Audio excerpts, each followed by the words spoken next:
ಮಳೆಗಾಲದ ಮಳೆಯನ್ನು ನೋಡಿ ಇವಾಗ ನಿಜವಾದ ಮಳೆಗಾಲ ಕಾಣ್ತಾ ಇದೆ. ಕಳೆದ 3-4 ದಿನದಿಂದ 3 ಇಂಚು 2 ಇಂಚು ಮಳೆ ಬರ್ತಾ ಇದೆ. ಒಂದು 4 ದಿನದ ಮಳೆಯ ಅಳತೆ 10 ಇಂಚಾಗಿದೆ ನೋಡಿ. ಮರ ವಾಲಾಡ್ತಾ ಇದೆ. ಗಾಳಿ ವಿಪರೀತವಾದ ಗಾಳಿ. ನಮಗೀಗ ಆಗಲೇ ನಮ್ಮ ತೋಟದಲ್ಲಿ ಕನಿಷ್ಠ ಒಂದು 20-25 ಅಡಿಕೆ ಮರಗಳು ಬಿದ್ದುಬಿಟ್ಟಿದ್ದಾವೆ ನೋಡಿ. ತುಂಬ ಸಂತೋಷದ ಸಮಯ ಇದು. ಮಳೆ ಬೀಳ್ತಾ ಇದ್ರೇ ಪ್ರಕೃತಿಗೂ ಚೆಂದ. ಸ್ವಲ್ಪ ಮಳೆಗಾಲದ ಸಮಸ್ಯೆಗಳು ಸೃಷ್ಟಿ ಆಗ್ತವೆ, ಪರವಾಗಿಲ್ಲ. ದೇಶ ಉಳಿಬೇಕು, ಜನರಿಗೆ ನೀರು ಬೇಕು, ಡ್ಯಾಮ್ಗಳಿಗೆ ನೀರು ಬೇಕು, ಬಯಲುಸೀಮೆಗೆ ಮಳೆ ಬೀಳಬೇಕು, ಮಲೆನಾಡಿನಲ್ಲಿ ಜಲ ಉತ್ಪತ್ತಿ ಆಗಬೇಕು. 365 ದಿನವೂ ಕೂಡ ನಮಗೆ ನೀರು ಭೂಮಿನಲ್ಲಿ ಬೇಕು ಅನ್ನೋದಾದರೆ ಈಗ ಮಳೆ ಬರಲೇಬೇಕು.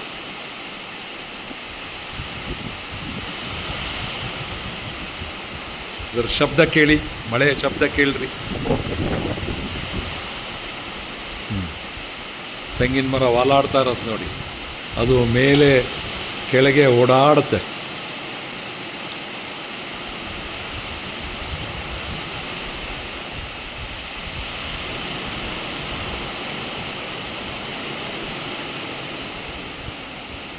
ಕೆರೆಯಲ್ಲಿ ನೋಡಿ, ಮಲೆನಾಡು ಕೆರೆಯಲ್ಲೇ ನಮಗೆ ನೀರಿರಲಿಲ್ಲ. ಈಗ ನಮ್ಮ ಕೆರೆ ತುಂಬ್ತಾ ಇದೆ. ಜಲನೇ ಇನ್ನೂ ಹುಟ್ಟಿರಲಿಲ್ಲ, ಈಗ ಹುಟ್ಟುತ್ತಾ ಇದೆ.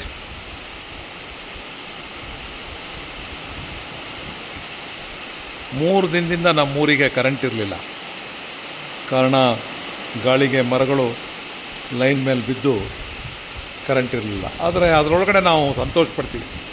ಕರೆಂಟ್ ಇಲ್ಲ ಅಂದರೆ ನಮಗೆ ಕುಡಿಯೋ ನೀರು, ಸಾರ್ವಜನಿಕ ಇದಕ್ಕೆ ತೊಂದರೆ ಆಗುತ್ತೆ. ಆದರೆ ಜನ ಸೂರು ನೀರು ಇಟ್ಕೊಂಡು ಹೆಂಗೆ ಮಾಡಿ ನಮ್ಮವರು ಮಲೆನಾಡಿನವರು ಬದುಕ್ತಾರೆ. ಮತ್ತು ಭಾರಿ ಕೊರಗ್ತಾ ಕೂತ್ಕೊಳ್ಳಲ್ಲ.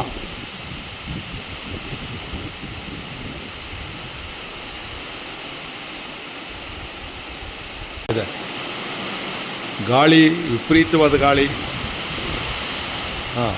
ನಮಗೀಗ ಆಗಲೇ ನಮ್ಮ ತೋಟದಲ್ಲಿ ಕನಿಷ್ಠ ಒಂದು 20-25 ಅಡಿಕೆ ಮರಗಳು ಬಿದ್ದುಬಿಟ್ಟಿದ್ದಾವೆ ನೋಡಿ. ತುಂಬ ಸಂತೋಷದ ಸಮಯ ಇದು. ಮಳೆ ಬೀಳ್ತಾ ಇದ್ರೇ ಪ್ರಕೃತಿಗೂ ಚೆಂದ. ಸ್ವಲ್ಪ ಮಳೆಗಾಲದ ಸಮಸ್ಯೆಗಳು ಸೃಷ್ಟಿ ಆಗ್ತವೆ, ಪರವಾಗಿಲ್ಲ. ದೇಶ ಉಳಿಬೇಕು, ಜನರಿಗೆ ನೀರು ಬೇಕು, ಡ್ಯಾಮ್ಗಳಿಗೆ ನೀರು ಬೇಕು, ಬಯಲುಸೀಮೆಗೆ ಮಳೆ ಬೀಳಬೇಕು, ಮಲೆನಾಡಿನಲ್ಲಿ ಜಲ ಉತ್ಪತ್ತಿ ಆಗಬೇಕು.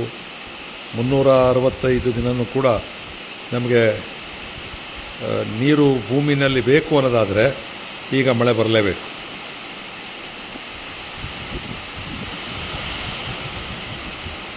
ಇದರ ಶಬ್ದ ಕೇಳಿ, ಮಳೆಯ ಶಬ್ದ ಕೇಳ್ರಿ. ತೆಂಗಿನ ಮರ ವಾಲಾಡ್ತಾ ಇರೋದು ನೋಡಿ. ಅದು ಮೇಲೆ ಕೆಳಗೆ ಓಡಾಡುತ್ತೆ.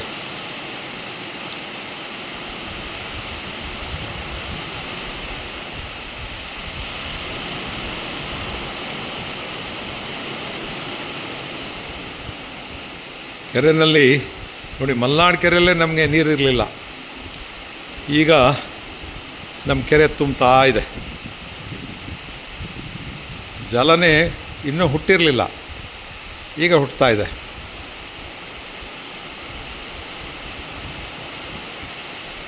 ಮೂರು ದಿನದಿಂದ ನಮ್ಮೂರಿಗೆ ಕರೆಂಟ್ ಇರಲಿಲ್ಲ. ಕಾರಣ ಗಾಳಿಗೆ ಮರಗಳು ಲೈನ್ ಮೇಲೆ ಬಿದ್ದು ಕರೆಂಟ್ ಇರಲಿಲ್ಲ. ಆದರೆ ಅದರೊಳಗಡೆ ನಾವು ಸಂತೋಷ ಪಡ್ತೀವಿ. ಕರೆಂಟ್ ಇಲ್ಲ ಅಂದರೆ ನಮಗೆ ಕುಡಿಯೋ ನೀರು, ಸಾರ್ವಜನಿಕ ಇದಕ್ಕೆ ತೊಂದರೆ ಆಗುತ್ತೆ. ಆದರೆ ಜನ ಸೂರು ನೀರು ಇಟ್ಕೊಂಡು ಹೆಂಗೆ ಮಾಡಿ ನಮ್ಮವರು ಮಲೆನಾಡಿನವರು ಬದುಕ್ತಾರೆ. ಮತ್ತು ಭಾರಿ ಕೊರಗ್ತಾ ಕೂತ್ಕೊಳ್ಳಲ್ಲ.